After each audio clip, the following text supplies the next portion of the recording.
You know, something that held me back from cooking sooner was the fact that I was scared or I found it disgusting to touch raw meat. And that's like a deception from shaitan. It's a trick from shaitan. What's the trick? You're scared to touch it, but you're not scared to eat it. You know, it's like a reason for laziness, right? So when I realized that, I just like it hit me. Start cooking, like touch the meat. Doesn't matter. It's not gonna do you nothing. And you cook it, you learn how to cook, you feed yourself, you feed other people. There's blessings. Alhamdulillah. Also, I wanted to say, not everything is a deception from a shaitan. Sometimes it's a deception from your own self, your nafs, your own being, right? The nafs loves to be comfortable, loves to be lazy. So it will try to justify to you things without even you realizing, wait, this is dumb, right? For example, what I said about the chicken. I'm okay to eat the chicken, but I can't touch the chicken, I can't cook the chicken, I can't prepare the chicken, or anything like that. No, it doesn't sound right.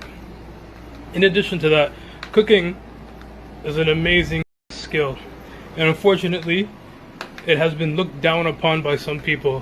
What I mean by that is the intention of cooking. For example, a wife or a mother cooking for her family. You have women today, and even some men, that are against this, thinking it's something wrong, and there's nothing wrong with that. What's wrong, or what made it wrong, is because of the cultures of some people and how they raise their daughters pertaining to cooking. Hold on. So they would say to their daughters, oh, you have to learn how to cook, you have to learn how to make this, you have to learn how to make this in order for you to be a good wife, right? And she does this like work thinking like, I'm what, like how old will she be starting to learn how to cook? 9, 10, 11, 12, 13, 14, 15, whatever. All she's thinking about, I have to study this topic, I have to be in the kitchen all the time, every day, in order to make someone else happy. And this is hard on a young girl to be going through that. Right? Cooking should make you happy. You find anybody that loves cooking, they'll tell you why they love cooking. It makes them happy. It makes them happy to be able to do these things. Alhamdulillah. And that is the objective or the approach that parents should be taking when it comes to teaching them things.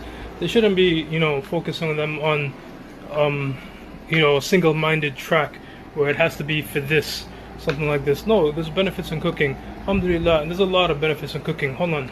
There's a lot of benefits in cooking. Imagine how many of our sisters and brothers, but probably mostly sisters, are going to be speeding across the bridge that's over the hellfire into the Jannah. Why? Because of all of the fasting people that they fed. Walillah alhamd. Imagine all of that. That's what I think about.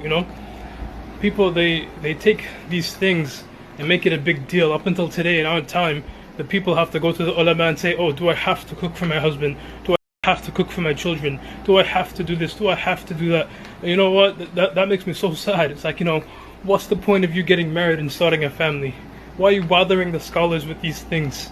If your husband tells you to make him a sandwich, it's obligatory, mandatory upon you to make him a sandwich. But no doubt in your mind, unless you marry some messed up man, no man is ever going to do something like that, right? He would ask politely, right? He would even make you the sandwich or something. But it's there, the mindset that it's obligatory upon the wife to obey the husband, right? To keep the peace in the marriage. And it's obligatory upon the husband to provide for the wife in everything that he is required or responsible to provide her for, right? She isn't supposed to be asking, are you going to pay the rent this month? Are you going to pay the bills this month? Are we going to have food today? She shouldn't be asking that. You marry that woman, it's a trust upon you to be taking care of her. Likewise, the sister shouldn't be sitting on her hands doing home, even if she's a career woman. Her priority is her husband and her children. That's her priority. That's from the deen of Allah subhanahu wa ta'ala. It's not your career. It's not. And you may disagree with me, but you're disagreeing with what Allah said is a priority for you.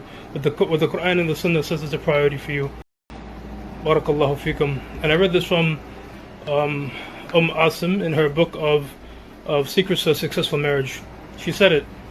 As soon as you get married, doesn't matter what you have going on in your life, the most important thing to you is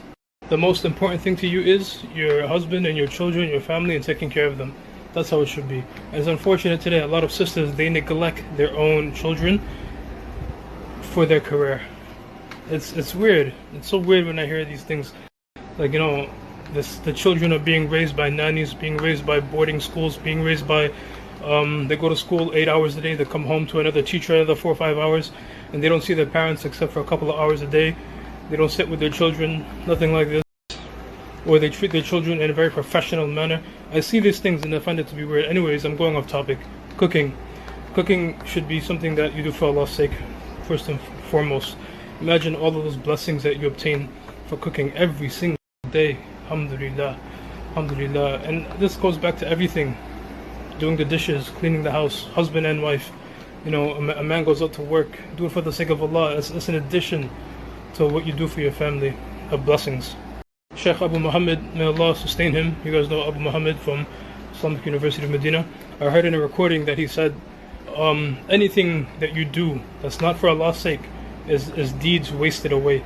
So try your best. You know, don't look at cooking as something negative. And unfortunately, it has been ingrained in some people. I heard one sister many years ago saying, "You'll never catch me in the kitchen. You'll never find me cooking," because how she was raised. You know, her parents probably forced this upon her, forced this mentality that you have to prepare to be a wife or something like this. Or they talk negatively to their daughter, saying, "Oh, there's nothing good with you," or, you know, "You're not smart," or something like this. You have to practice on being a wife, and all of these negativities. That has nothing to do with Islam. That comes from their cultures. And not only their cultures, I've seen this in my own culture. I've seen it. So it comes from many cultures, but it has nothing to do with the deen of Allah subhanahu wa ta'ala. Anyways, everybody should learn how to cook. Everybody should learn how to cook. Even you brothers, learn how to cook. I learned how to cook early, alhamdulillah. Like I started when I was like 14, alhamdulillah. There's a benefit if, like, you know, if you mess up in your marriage, then you will, like, it happens. I'm not saying I know from experience, I've been married, but I've seen people mess up. You cook something for your wife and it melts her heart or something like this, or, you know, it's something that you could use to save yourself from a difficult situation. Not only that, it's just blessings in it, right? Every man should know how to cook at least one dish that he's really good at. That's my recommendation. And for you sisters, you know, if you plan on getting married and you plan on not working, especially if you plan on not working, learn how to maintain a home, learn how to cook, learn how to take care of your husband and your children. Don't be lazy. Barakallahu fikum wa jazakum Allahu khairun. Wassalamu alaikum.